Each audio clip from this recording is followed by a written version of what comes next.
You sit at the kitchen table in the quiet of the early morning. The house is still completely silent.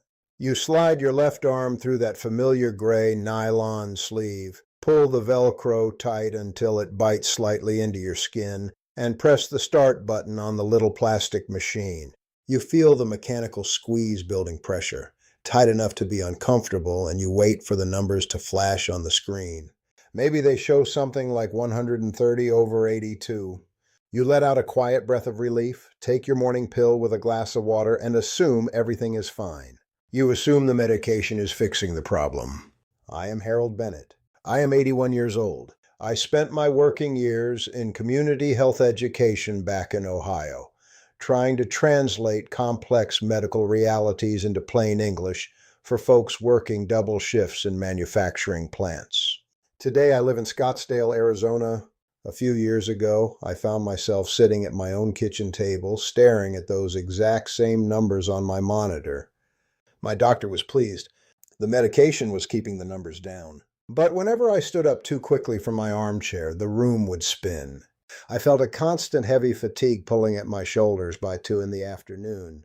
And worse, a man I had known for years from my morning walking group suffered a severe stroke, despite taking his blood pressure pills religiously every single morning. That was the moment I realized a controlled number on a plastic screen does not mean you are safe. We have all been told a very simple story about high blood pressure. We are told it is a plumbing issue. The story goes that there is too much fluid moving through the system, so the pressure builds up against the walls. The medical solution is usually a diuretic pill. It forces your kidneys to flush out water, reducing the volume of fluid in the pipes. The pressure drops, the machine gives you a lower number, and everyone goes home happy. But it is a complete illusion. You are artificially lowering the pressure while ignoring the actual decay happening inside the walls of the pipes themselves.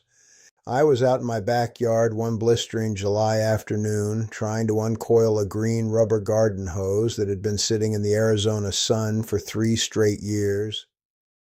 When a hose is new, the rubber is soft.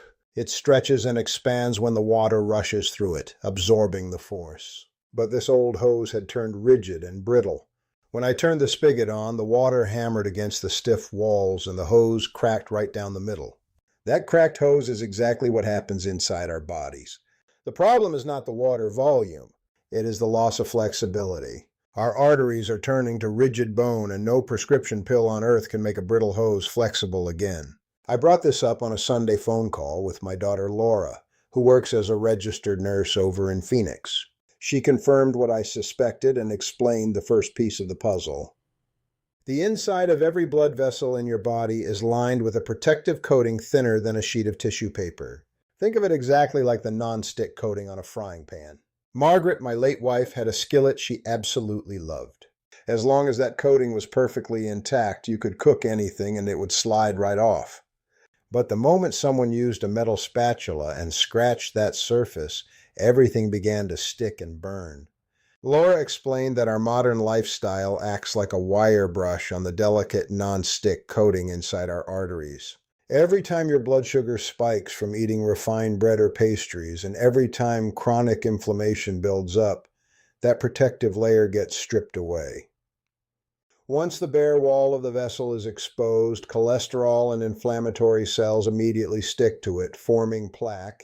The blood pressure pill does absolutely nothing to repair that non-stick coating. To fix it, I had to stop scratching the pan. I stopped buying the white bread and the packaged snacks that spiked my sugar. I started adding a handful of dark berries and leafy greens to my meals every single day because those specific foods contain natural compounds that act like a shield, neutralizing the damage and allowing that delicate lining to slowly rebuild itself. But repairing the coating was only the first step. The second problem was the stiffness itself. Here in the Southwest, we have incredibly hard water. If you do not soften it, the calcium minerals build up inside your shower head until it becomes a solid white rock. That exact same process happens inside your chest. When your arteries are constantly inflamed, calcium migrates out of your bloodstream and embeds itself straight into the muscle walls of your blood vessels. The tissue literally calcifies. It turns into bone. I thought once the calcium was there, it was permanent. But I started reading the clinical literature, digging through the biochemistry that most doctors simply do not have the time to discuss during a 10-minute consultation. I learned about a specific protein in the body that acts like a traffic cop for calcium. When this traffic cop is awake, it directs the calcium away from your heart and pushes it back into your skeleton where it belongs.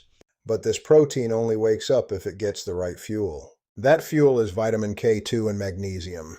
Our ancestors got plenty of these nutrients from their food, but our modern diet is practically empty of them. I started taking a daily supplement of vitamin K2 along with magnesium. It was like finally installing a water softener for my cardiovascular system, slowly drawing the hardened minerals out of the pipe walls over the course of several months. Even with the calcium clearing out, the vessels still needed to learn how to relax again. For this, my son Daniel, a physical therapist up in Denver, gave me the most practical piece of advice. He told me that healthy blood vessels constantly produce a relaxing gas called nitric oxide. When this gas is released, the vessels widen, the resistance drops, and the blood pressure naturally falls. But as we age and as our vessels sustain damage, that gas production slows to a crawl. Daniel told me I could force my body to start making it again using simple mechanical friction. He told me to go to the hardware store and buy a heavy tension hand grip. Every evening, while sitting in my armchair watching the local news, I take that hand grip and squeeze it at about a third of my maximum strength. I hold it completely still for 2 solid minutes. Then I rest for a minute and do it again. I do this 4 times. The sustained muscle tension forces the blood to push against the vessel walls, and that physical friction signals the body to dump a fresh wave of relaxing gas into the bloodstream. It takes less than 15 minutes a day, it costs $5, and the clinical results are more consistent than many medications. The final change required breaking the oldest myth I had ever been taught. For decades, I believed the only way to lower my blood pressure was to throw away the salt shaker. I ate bland, tasteless food for years, but the truth is your kidneys are perfectly capable of filtering out excess salt. The problem is that a specific hormone called insulin acts like a heavy rubber stopper placed directly over the kidney's drain. When your insulin is high, your kidneys physically cannot release the sodium no matter how little you eat. We walk around with chronically high insulin because we never stop eating. We eat from the moment we wake up until we go to bed. The body never gets a break. I decided to pull the stopper out of the drain. I established a strict rule in my house. I eat my meals between noon and 8 o'clock at night. When the clock strikes 8, the kitchen is closed. No snacks, no crackers, nothing but water or black coffee until noon the next day. Those first few mornings felt incredibly empty without my usual toast. I was irritable. But after a week, the hunger faded. By giving my digestive system a 16-hour break every single day, my insulin levels dropped dramatically, the drain in my kidneys finally opened, and the excess fluid left my body entirely on its own. I did not stop taking my prescription pills on my own. That would be foolish and dangerous. But I started executing these structural repairs day by day, month by month, and I fixed the non-stick coating. I directed the calcium back to my bones. I stimulated the relaxing gas, and I opened the drains in my kidneys. I wrote my numbers down in a small spiral notebook every morning. After 6 months, the numbers were dropping so consistently that my doctor looked at my chart, shook his head in surprise, and carefully cut my medication dosage in half. I am working toward eliminating it completely.